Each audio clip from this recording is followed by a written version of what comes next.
வணக்கம் நண்பர்களே. இந்த வீடியோவில் நம்ம பார்க்க போகிறது எழுத்துக்களின் பிறப்பு.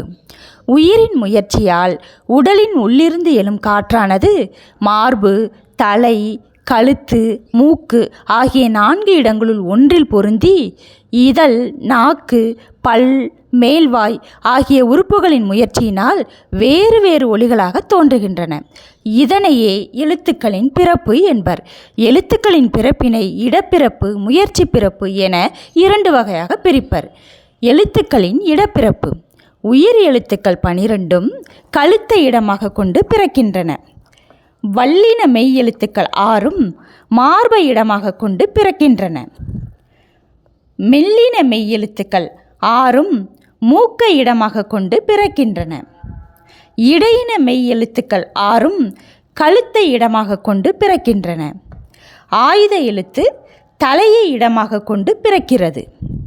நன்றி, வணக்கம் நண்பர்களே. வீடியோ பிடிச்சவங்க வீடியோவுக்கு லைக் பண்ணுங்கள், சப்ஸ்கிரைப் பண்ணுங்கள், உங்களோட ஃப்ரெண்ட்ஸுக்கு ஷேர் பண்ணுங்கள். நன்றி.